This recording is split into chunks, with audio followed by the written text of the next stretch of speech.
প্রিয় দর্শক, Walton smart fridge presents TVS ইনসাইটে আপনাদের সবাইকে স্বাগতম। আমি সাজ্জাদুর রহমান আছি আজকে আলোচনায়। Walton is a global brand. World class innovation নিয়ে ওয়ালটন এখন দেশের সীমানা পেরিয়ে পৌঁছে গিয়েছে 50টিরও বেশি দেশে। ওয়ালটন, ঘরে ঘরে বিশ্বজুড়ে। দর্শক, গাজীপুরে কৃষি জমি বা আবাদি জমি যদি আমরা বলে থাকি, তো আবাদি জমি বেড়েছে।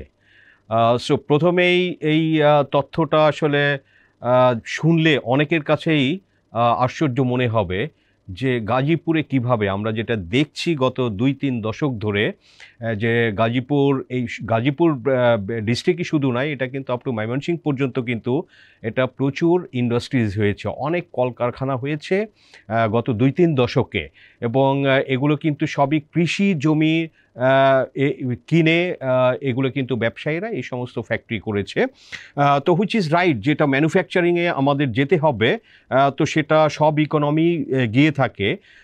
কিন্তু আমরা দেখছি যে সরকারের যে তথ্য, বিবিএস বাংলাদেশ পরিসংখ্যান ব্যুরো, তাদের তথ্যে কিন্তু আমরা দেখছি যে গাজীপুরে কৃষি জমি বেড়েছে। এটা 2014-15 সালের ডেটার সঙ্গে আমরা তাদের 2021-22 সালের ডেটা কম্পেয়ার করেছি। যেটা হচ্ছে যে বিবিএসের যে এগ্রিকালচারাল স্ট্যাটিস্টিক্স তারা বের করে, যে কৃষি তথ্য নিয়ে একটা ইয়ারবুক বের করে প্রতি বছর। তো সেখানে আমরা এই তথ্য পর্যালোচনা করে দেখছি যে 2014-15 সাল থেকে 2021-22 সালে গাজীপুরে 7,000 একর এটা আপনার আবাদি জমি বেড়েছে। যেটা আসলে আমরা কথা বলেছি এই সংশ্লিষ্ট বিভিন্ন ডিপার্টমেন্টের সঙ্গে, সবাই আসলে বিষয়টায় এতটাই আশ্চর্য, কেউ কেউ বলছে যে এটা তো আনবিলিভেবল, বিশ্বাসযোগ্য না, এটা কিভাবে সম্ভব, যেখানে আমরা দেখেছি যে গাজীপুরে প্রতিদিন, প্রতি সপ্তাহে, মাসে আসলে নতুন নতুন ইন্ডাস্ট্রি হয়েছে এবং সেগুলো কিন্তু এই জমির উপরে। তো এখানে আমরা গাজীপুরের সঙ্গে যদি আশেপাশের ডিস্ট্রিক্টগুলো একটু কম্পেয়ার করি, একই রকম কিন্তু ইন্ডাস্ট্রিয়ালাইজেশন হয়েছে, আপনার শিল্পায়ন হয়েছে, নরসিংদীতে হয়েছে, নারায়ণগঞ্জে হয়েছে। সো সেখানে কিন্তু জমির পরিমাণ কমেছে এবং সেটা আসলে রাইটলি সেটাই যেটা হওয়া উচিত, কিন্তু গাজীপুরে একটা বেড়েছে। এবং শুধু গাজীপুর না দর্শক, আমরা দেখলাম যে ফরিদপুরের এই গত 7 বছরের যে তুলনাটা আমরা করেছি, ফরিদপুরে 1 লক্ষ একরের উপরে এই চাষযোগ্য জমি বেড়েছে, যেটাও আসলে এটা ডিপার্টমেন্ট অফ এগ্রিকালচার এক্সটেনশন, যারা কৃষি সম্প্রসারণ অধিদপ্তর, যারা ফিল্ড লেভেলে কাজ করে থাকে, তো তাদের সাথে কথা বলেছি গাজীপুর এবং ফরিদপুরের 2 জেলাতেই। তো এটা আসলে কেউই বিশ্বাস করছেন না যে এটা কিভাবে সম্ভব। তাহলে আসলে বিবিএস এই ডেটাটি কিভাবে দিল? সো দর্শক, আমরা এই যে বাংলাদেশে কিন্তু যে তথ্যের গরমিল এবং তথ্যের আসলে বিশ্বাসযোগ্যতা, এটা কিন্তু একটা বড় ভয়াবহ রকমের একটা ক্রাইসিস রয়েছে, যেটা আসলে আমরা দেখেছি যে শেখ হাসিনা সরকারের সময়ে এই জিনিসগুলো কিন্তু অনেক বেশি হয়েছে, যে ডেটার ডিস্টোরশন, এবং সেটা কিন্তু জিডিপি গ্রোথ থেকে, ইকোনমিক গ্রোথ থেকে শুরু করে ইনফ্লেশনের ডেটা দেওয়া, সব কিছুতে কিন্তু এক ধরনের আসলে বিশেষজ্ঞরা বলেছেন যে আসলে এক ধরনের ম্যানিপুলেশন ছিল। এবং হয়তো সেগুলোরই একটা পার্ট যে এভাবে চাষযোগ্য জমি দেখানো, যেখানে আসলে প্রতিদিন শিল্পায়ন হচ্ছে, কৃষি জমি কমছে, তো সেখানে কিন্তু এই ধরনের যে আপনার জমি, কৃষি জমির পরিমাণ বেড়ে যাওয়া, সেটা কিন্তু এই যে তথ্যের বিশ্বাসযোগ্যতার অভাব, সেটাই কিন্তু আসলে প্রতিফলন করে। এবং দর্শক, আমরা যদি আরও আসলে প্রমাণ করার চেষ্টা করেছি যে যদি আমার কৃষি জমি বেড়ে থাকে, তো সেটা তো আসলে আমাদের রাইস প্রোডাকশান, সেগুলোর মধ্যেও রিফ্লেক্টেড হবে, কৃষি জমি বাড়ুক কমুক যেটা হোক। তো আমরা দেখেছি যে বাংলাদেশে যে রাইস প্রোডাকশান হয়ে থাকে, তো সেটা যদি আমাদের জনসংখ্যা, আমরা এখন 17,40,00,000-এর মতো, তো সেটার দিয়ে যদি আমরা যে আমাদের পার ক্যাপিটা যে চালের যে কনজাম্পশন, খাদ্য গ্রহণ, তো সেটা কিন্তু আসলে আমরা হিসাব করলে আমরা দেখি আমাদের কিন্তু আসলে অতিরিক্ত থাকার কথা, আমাদের কোনো শর্ট পড়ার কথা না। তো সেটা তারপরেও আমরা দেখছি এভরি ইয়ার যে বাংলাদেশ কিন্তু আসলে রাইস আমদানি করে থাকে, সরকারও করে থাকে, এবং সরকার বেসরকারি খাতেও কিন্তু অনুমোদন দিয়ে থাকে যে চাল আমদানি করার ক্ষেত্রে। একটু বন্যা হলে 10 লাখ মেট্রিক টনও লস হলে আমরা দেখেছি যে চাল আমদানির জন্য একটা তোড়জোড় পড়ে যায়। কিন্তু যে চালের উৎপাদনের যে তথ্য, আমাদের যে টোটাল জনসংখ্যা, সেগুলো আমরা যদি ডিভাইড করি, এবং যেটা বললাম যে প্রতিটা জনগণের যে চালের মানে খাদ্য গ্রহণের যে অভ্যাস, সেটা হিসাব করলে আমাদের আসলে হিউজ পরিমাণে একটা সারপ্লাস থাকার কথা। তো সেটা তো থাকছেই না। তাহলে দর্শক, এখানে একটা প্রশ্ন আসতে পারে, আমাদের যে চালের উৎপাদনের যে তথ্য, সেটাও কি আসলে ঠিক? এটা নিয়েও কোশ্চেন আসে, বা কোশ্চেনটা একটু অন্য ধরনের হতে পারে, যে আমাদের যে জনসংখ্যা, সেটা কি আসলে প্রকৃত জনসংখ্যা? তাহলে আসলে আমাদের চালের সংকট কেন হবে? আমাদের যদি 10 লাখ 20 লাখ টনও যদি আমাদের কোনো একটা প্রাকৃতিক বিপর্যয়ে নষ্ট হয়ে যায় বন্যার মতো কারণে, সো তারপরেও কিন্তু আমাদের আসলে চালের কোনো কমতি হওয়ার কথা না।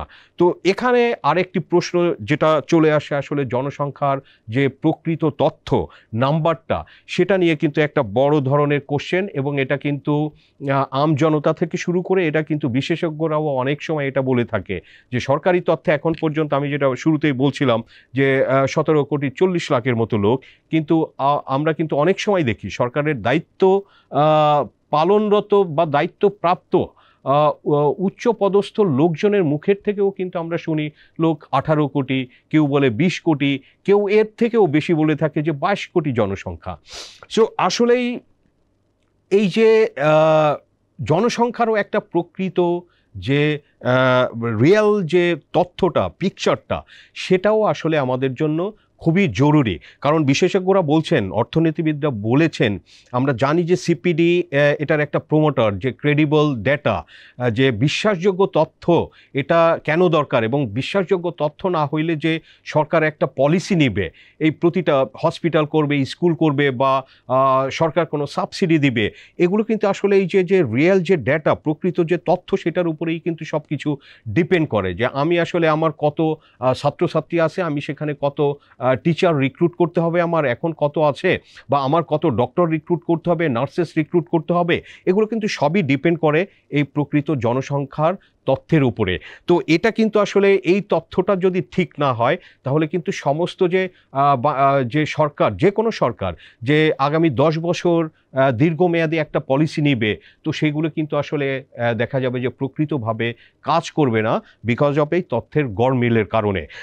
তো এইগুলো আসলে বাংলাদেশের অনেক দিনের সমস্যা। অনেকে এইসব বিষয়ে বিভিন্ন সময় প্রশ্ন তুলেছেন, বাট আমরা দেখেছি যে গত সরকার, শেখ হাসিনার সরকারের যারা প্রভাবশালী ছিলেন, মন্ত্রী ছিলেন, তখনকার পরিকল্পনা মন্ত্রী, পরে যিনি অর্থমন্ত্রী হলেন লোটাস কামাল, সো তারা কিন্তু এইসব কারো কথাই কোনো কান দেয়নি, এবং প্রকৃত তথ্যটা কিন্তু আমরা জানতে পারিনি।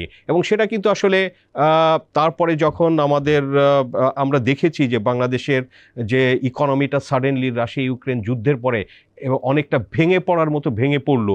তার আগে কিন্তু বলা হচ্ছিল খুবই শক্ত ইকোনমি। ইভেন এডিবি, ওয়ার্ল্ড ব্যাংকের মতো প্রতিষ্ঠানও কিন্তু বাংলাদেশের গ্রোথের বিভিন্ন সময় প্রশংসা করেছে। বাট আমরা যুদ্ধের পরে দেখলাম যে হঠাৎ যখন জিনিসপত্রের দাম বেড়ে গেল, ডলারে টান পড়লো, বাংলাদেশের ওই সো কল্ড শক্তিশালী ইকোনমি কিন্তু অনেকটা আপনার টলমলে হয়ে গেল। তো সেগুলো কিন্তু আসলে এই যে সরকার বিভিন্ন রকমের পলিসি নিয়েছে, সিদ্ধান্ত করেছে, সো সেখানে কিন্তু এই যে প্রকৃত তথ্যের অভাবের কারণে কিন্তু এই ধরনের বিষয় ঘটতে পারে। তো দর্শক, আমাদের এখানে একটা গুড থিং হচ্ছে যে বর্তমান অন্তর্বর্তীকালীন সরকার, প্রফেসর মোহাম্মদ ইউনূসের নেতৃত্বে যারা আছেন, এখানে অনেকেই যোগ্য ব্যক্তি আছেন, তারা এইসব বিষয়ে অনেক কিছু জানেন। এবং আমরা জানি যে সরকার বিভিন্ন রকমের রিফর্ম কমিশন করেছে, এবং সর্বশেষ গত সপ্তাহে কিন্তু বিবিএসের এই যে ডেটার যে স্বচ্ছতা, এটার বিশ্বাসযোগ্যতা, এবং এটার যে অ্যাক্সেস টু ইনফরমেশন, যে মানুষ যাতে এটা জানতে পারে, এই প্রকৃত বিষয়গুলো, এগুলো কিভাবে ঠিক করা যায়, এই বিশ্বাসযোগ্যতা বাড়ানো যায়, তো সেগুলো নিয়ে কিন্তু একটা টাস্ক ফোর্স করেছে 8 সদস্য বিশিষ্ট। আমরা জানি যে সেটার প্রধান করা হয়েছে ডক্টর হোসেন জিল্লুর রহমানকে। হোসেন জিল্লুর রহমান সাবেক তত্ত্বাবধায়ক সরকারের একজন উপদেষ্টা ছিলেন, এবং অর্থনীতিবিদ, ব্র্যাকের চেয়ারম্যান হিসেবে দায়িত্ব পালন করছেন, এবং পিপিআরসি একটা এনজিও, সেখানে কিন্তু তিনি এক্সিকিউটিভ ডিরেক্টর হিসেবে কাজ করছেন।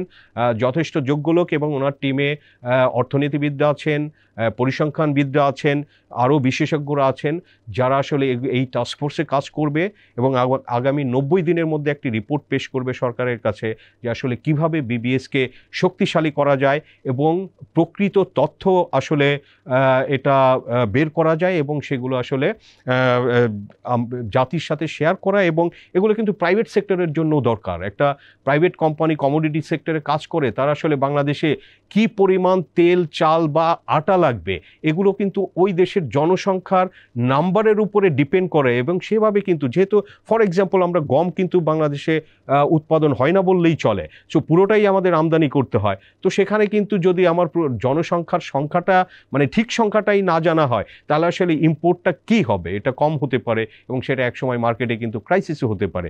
সো এইসব বিভিন্ন কারণেই দর্শক আসলে রিয়েল নাম্বারস এবং যেটা বিশ্বাসযোগ্য ডেটা এগুলো আসলে খুবই দরকার। এটা বাংলাদেশের শুধু বর্তমানের জন্য না, এটা আসলে ভবিষ্যতের যে কোনো সরকারের কাজ করা বা পলিসি নেওয়া তো সেগুলোর জন্য কিন্তু এগুলো খুবই প্রয়োজনীয়। সো দর্শক, রিপোর্টটি করেছিলাম আমরা আজকে টিবিএসের লিড রিপোর্ট। তো আমরা আলোচনা করলাম, আপনাদের সঙ্গে শেয়ার করলাম। আমাদের আলোচনা ভালো লাগলে লাইক করবেন, শেয়ার করবেন। আপনাদের সবাইকে ধন্যবাদ।